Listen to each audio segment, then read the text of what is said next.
Massachusetts Congressman Bill Keating joins us live now on CBSN Boston. Representative Keating, thank you for taking the time to speak with us. What's your reaction, first of all, to the events of this afternoon? I was shocked, frankly, and I didn't think much would shock me these days in terms of what's happened. The loss of a Capitol Police officer. These are our friends. There's a family relationship that we have with those officers. We spend so much time talking to them. We see them repeatedly from the morning to the night. They're there to be helpful to us and to the public. And we saw less than 3 months ago, one officer killed, 2 officers taking their lives in the aftermath. I've had very personal conversations, private conversations with members and the trauma that they suffered on January 6th and how they're coping with that. They had to get right back to work. Some of them had terrible injuries. Some of them are publicly reported, and the trauma that's there. So to lose another officer in this holy week for so many religious people, I hope we all just pray for the family of the officer that lost his life, and pray for the recovery of the other injured officer, and keep in mind in our prayers that all of the Capitol Police officers who, they're not guarding a Capitol, they're guarding our democracy. They're guarding, in a personal sense, all of us, and willing to put their lives on the line. And I was shocked that once again, in such a short period of time, this happened. The security is so intensified now, and it is. And anyone taking an action like this must have known they were probably going to lose their own life in the process. We don't know why. Right now, it just hurts. The police force has to be distraught. The acting chief of the Capitol Police asked for prayers for the family of the Capitol Police. Of course, the identity of that officer has not been released as of yet. We know an officer dead, now the suspect dead after this car hit the officers, and the suspect was shot and died. This has been such a tense time in the Capitol. Another lockdown today. We've seen that perimeter fencing, which has been a cause of a lot of bipartisan debate around the whole Capitol complex. And there had begun to be conversations about removing some of that perimeter fencing. Where do you stand on where this level of security should go now? Well, those discussions are ongoing, and the terrible tragedy of today will be a real data point in those discussions. It'll be an argument for stronger fencing, even though there are rings of security, and this person that took the life of this police officer and injured another, they knew it evidently that they weren't going to penetrate that security. Yet this will be that one more consideration that we never thought we'd have to make.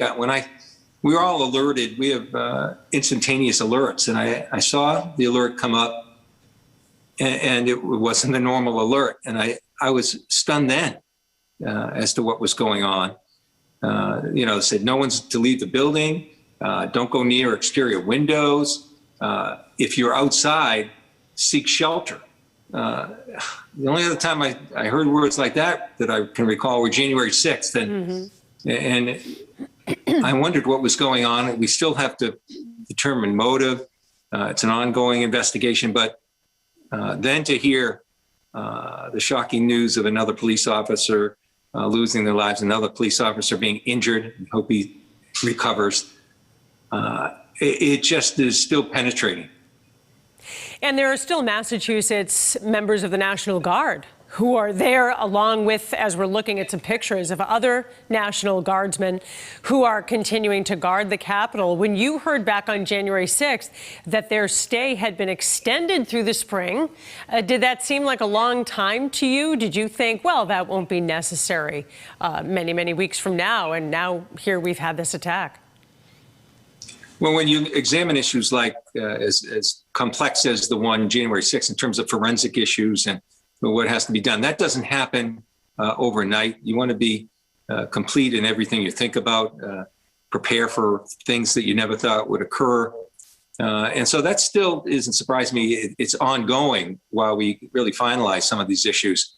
We did see the performance of the Capitol Police from what we can gather right now, a really efficient response, the immediate action force that's there from the National Guards. You'll see that they were activated immediately.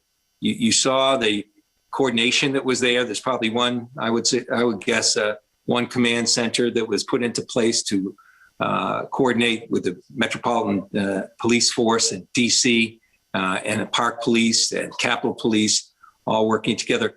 So we saw live time the difference in the response, and that's something that was reassuring, something that people should take note of. This is a much more secure place than it was, but if someone's willing to probably take a high risk of sacrificing their own lives, they always present a danger no matter how much security you have. But the response from what we've seen is markedly upgraded in intensity and quickness and coordination than it was before. But even with that, here we are suffering this terrible loss. It was immediate. A helicopter was even seen landing there on the east side of the Capitol. And quickly, we could see members of the National Guard walking down Constitution Avenue to sort of flood the area where the incident took place. I wonder how you feel as a member of Congress. You know, we've seen incidents like this in other countries. The car crash outside the Houses of Parliament, for instance, 4 or 5 years ago. Of course, that's a fortress, and it's a very impenetrable building. Americans are used to just walking in the Capitol, used to walking around Washington, D.C., and enjoyed that sense of freedom and access to our government buildings. Does it bother you to see the fencing there? Are you disturbed that we might be entering a phase here where there just isn't as much easy access for American citizens to their public buildings? Well, I think just not only as an American, but I know for a fact, talking to other world leaders after January 6th, that, you know, this was broadcast all over the world. They saw the attack on our Capitol. They saw this insurrection. Our opponents are using it as propaganda. But they're not telling the side of the story where people stayed. It didn't deter what we had to do to have government continue on, even though it went into the early morning hours. We did our job. Everyone rose to the occasion. It didn't deter our democracy. That's the other side of that story. And today, we saw the response of an incredibly professional, coordinated force in place, but still the loss occurred. Sure, it breaks your heart to see this happening in our country. But we should say, with what we know so far, there's really no motive, that's there for this person. I'll tell you just from my past life, organizing, homicide investigations that ongoing right now. They'll be dealing with this person that conducted this attack. Mm-hmm. They'll be looking inside and outside of his life. They'll be in his social media. They'll be around any friends, any acquaintances. They're tearing his life apart to get a motive right now. But the first things first, that car was a weapon. And we've seen so many times in other countries where there's explosives in cars like that. And we saw the police deal with the threat of the now deceased perpetrator of this coming at him with a knife. We saw them take action there that they had to take. Then we saw them secure the car to make sure there was nothing in there. I'm sure they're still looking through the car for other pieces of evidence. And they're making sure this wasn't a diversion at the same time, that something else was going. That's why that lockdown occurred. Step by step, this was handled very professionally, to the credit of the Capitol Police and the other law enforcement that are involved in this. Yet an officer has lost their lives, another is injured, and it's hard to get past that right now. And on what was a quiet Good Friday until early afternoon in Washington, with the president out of town, Congress in recess, just a horrible event. And as you say, our prayers go out to the family of that Capitol Police officer. Representative Bill Keating, thanks for taking the time to share your thoughts this afternoon. Thank you.